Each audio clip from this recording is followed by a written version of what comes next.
आप सबने बाइक के हैंडल्स के दोनों तरफ इस एक पार्ट को लगा हुआ जरूर देखा होगा। इसे कहते हैं हैंडल बार एंड वेट। कई बार इसे हैंडल वेट बैलेंसर भी कहा जाता है। अब बहुत सारे लोग क्या करते हैं कि ये जो हैंडल बार वेट्स है इसे हटाकर इसके जगह पर अपने बाइक या स्कूटर में जो बार एंड लाइट्स है वो लगा देते हैं। अब बार एंड लाइट्स लगाने से क्या क्या नुकसान होता है, कैसे ये आपके राइडिंग को अनसेफ बनाता है और कैसे बार एंड लाइट्स के वजह से एक्सीडेंट्स भी हो सकते हैं, इसी के बारे में आगे इस वीडियो में बताने वाला हूँ। साथ ही इन बार एंड वेट्स को क्यों दिया जाता है और सबसे जरूरी अगर ये लगा हो तो इससे क्या क्या फायदा मिल जाता है, ये भी आगे इस वीडियो में आपको जानने को मिलेगा। तो वीडियो को पूरा देखिए और अगर आप चैनल पर नए हो तो ऐसे और नए वीडियोस के लिए चैनल को सब्सक्राइब भी करें। तो वेलकम टू ऑटो इन्फो। चलिए शुरू करते हैं इस वीडियो को। अब देखो, आपने भी नोटिस किया होगा कि अलग अलग बाइक या स्कूटर्स में ये जो बार एंड वेट्स है ये अलग अलग शेप का, अलग अलग साइज का होता है। अब अगर इन बार एंड वेट्स को निकालकर आप बार एंड लाइट्स लगा दोगे तो सबसे पहला प्रॉब्लम आपको देखने को मिलेगा वाइब्रेशन और वॉबल का। मैं आपको एग्जांपल के थ्रू समझाता हूँ। देखो, अक्सर क्या होता है कि जब हम लोग राइडिंग करते हैं तो रोड में जो भी गड्ढे वगैरह, बम्प वगैरह आते हैं उन्हें टैकल करने के लिए बाइक में तो कोई दिक्कत नहीं है। बाइक में जो सॉकर दिया रहता है वो सब कुछ मैनेज कर लेता है। लेकिन आपने गौर किया होगा कि जब आप बाइक के इंजन को स्टार्ट करते हो तो इंजन थोड़ा सा वाइब्रेट करता है और आप जितना ज्यादा हाई स्पीड पे बाइक या स्कूटर को चलाते हो इंजन का वाइब्रेशन उतना ही ज्यादा बढ़ता रहता है। डिपेंड ये भी करता है कि कितने सीसी का इंजन को दिया गया है। कम सीसी का इंजन है तो कम वाइब्रेट करता है, ज्यादा सीसी का इंजन है, ज्यादा बड़ा इंजन है तो ज्यादा वाइब्रेट करता है और खास करके हाई स्पीड में इंजन जो है ज्यादा वाइब्रेट करता है। अब बात यह है कि जो इंजन जो वाइब्रेट कर रहा है उसका वाइब्रेशन जो है बाइक या स्कूटर के हैंडल तक पहुंच जाता है और हैंडल भी वाइब्रेट करने लगता है। लेकिन क्योंकि इन बार एंड वेट्स को दिया जाता है हैंडल के अंदर, तो बार एंड वेट्स का काम यह रहता है कि हैंडल पर जो वाइब्रेशन आता है उसको कम कर दे और इस तरह से जो बार एंड वेट्स है जो हैंडल में दिया जाता है वो हैंडल का वाइब्रेशन को कम करने में काम में आता है। एग्जांपल यह है कि आप दो चीजें करना। एक बार आप बार एंड वेट्स को लगाकर बाइक को थोड़ा हाई स्पीड जैसे 60, 70, 80 का स्पीड में राइड करना, वहां पे आप देखोगे कि हैंडल के अंदर वाइब्रेशन कम रहेगा। लेकिन जैसे ही आप बार एंड वेट्स को हटाकर उसी सेम स्पीड पे राइड करोगे तो आप देखोगे कि हैंडल के अंदर वाइब्रेशन जो है थोड़ा सा ज्यादा आ जाएगा। अब जब इसको आप हटा के अब बार एंड लाइट्स लगा देते हो तो बाइक को ज्यादा हाई स्पीड में चलाने से हैंडल पर ज्यादा वाइब्रेशन महसूस होगा और उससे जो है राइडिंग बहुत हद तक अनसेफ हो जाता है। तो बार एंड लाइट्स लगाने से सबसे पहला प्रॉब्लम तो आपको ये दिखेगा। अब जो सेकंड पॉइंट है वो भी इंपॉर्टेंट है, वो है डायनामिक बैलेंसिंग। ये भी मैं आपको एग्जांपल के थ्रू समझाता हूँ। देखो, अक्सर क्या होता है कि कोई अगर बाइक या स्कूटर को 60, 70, 80 का स्पीड में चला रहा होता है तो बहुत सारे राइडर क्या करते हैं कि दोनों हाथों के ऐसे छोड़ देते हैं और बाइक जो है एकदम स्ट्रेट लाइन पे चलते रहता है। तो राइडर को ये फील होता है कि ये तो मेरा टैलेंट है कि बाइक एकदम सीधा जा रहा है और मैंने हाथ छोड़ दिया है। जी हाँ, ये आपका भी टैलेंट है, लेकिन इसमें मैक्सिमम जो रोल है वो इन बार एंड वेट्स का ही होता है। मैं आपको बताना चाहूंगा कि ये जो बार एंड वेट्स है वो बाइक को डायनामिक बैलेंसिंग भी प्रोवाइड करता है। बाइक का जो हैंडल बार है ये एक सर्टेन स्पीड पे स्ट्रेट डायरेक्शन पे ही चले, इस चीज को बार एंड वेट्स मेक श्योर करता है। अगर ये बार एंड वेट्स नहीं लगे होंगे तो आप गौर करना कि 60, 70, 80 का स्पीड में अगर आप हैंडल छोड़ दोगे तो बाइक जो है स्ट्रेट लाइन पे नहीं चलेगी, वो एक तरफा मूव होने लगेगी। हालांकि मैं आपको ऐसा करना बिल्कुल भी रिकमेंड नहीं करूंगा कि आप हैंडल छोड़ के उतना हाई स्पीड पे गाड़ी चलाओ। तो ये भी बात आप समझ लो कि बार एंड वेट्स हटा के अगर आप बार एंड लाइट्स लगा लेते हो तो डायनामिक बैलेंसिंग का प्रॉब्लम भी आपको अपने गाड़ी में देखने को मिलेगा। अब जो अगला पॉइंट है वो है लॉन्ग राइड कंफर्ट। ये भी बहुत ज्यादा इंपॉर्टेंट पॉइंट है। यहाँ पे लॉन्ग राइड की बात हो रही है जब आप लगातार बाइक या स्कूटर को चला रहे हो 100, 150, 200 किलोमीटर और इस सिचुएशन पे अगर बार एंड वेट्स नहीं लगा हुआ है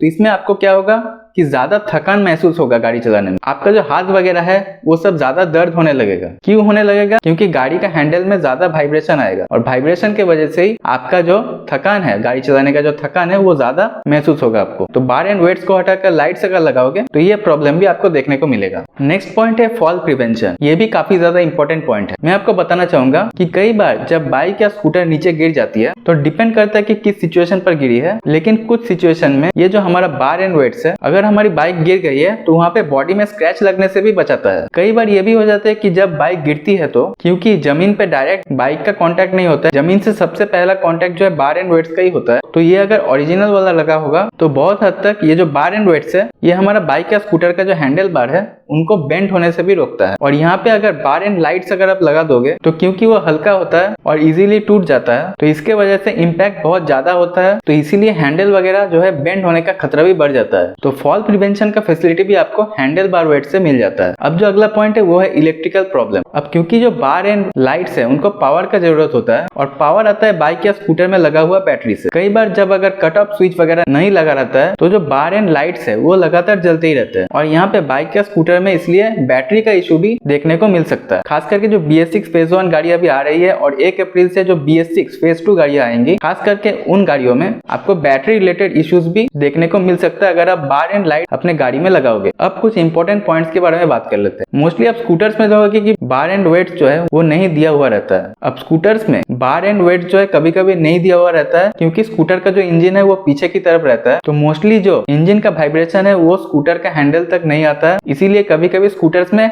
बार एंड वेट्स देखने को नहीं मिलते हैं। कुछ बाइक्स में भी आपको बार एंड वेट्स देखने को नहीं मिलेगा। रीजन 2 होता है, अगर बाइक थोड़ा कम सीसी का है तो वहाँ पे ऑलरेडी इंजन का वाइब्रेशन जो है वो थोड़ा कम रहता है, इस वजह से भी नहीं दिया जाता है। और बहुत सारे हाई सीसी के बाइक्स में भी नहीं दिया रहता है क्योंकि उनका जो इंजन है अब इंजन पर भी डिपेंड करता है कि इंजन किस तरह का है, ओवर स्क्वायर इंजन है, अंडर स्क्वायर इंजन है या फिर स्क्वायर इंजन है, उसका इम्पैक्ट कितना है, तो इन सारी चीजों को भी देखा जाता है। और जहाँ पे रिक्वायरमेंट नहीं होती है वहाँ पे बार एंड वेट्स नहीं दिया जाता है, लेकिन मोस्टली बाइक्स में आपको बार एंड वेट्स देखने को मिल जाएगा। तो आशा करता हूँ मेरा ये जानकारी आपको समझ में आया है। अगर वीडियो अच्छा लगे तो वीडियो को लाइक और चैनल को सब्सक्राइब भी आप करके जाइए। मिलते हैं ऐसे किसी नए वीडियो में, तब तक के लिए goodbye and take care.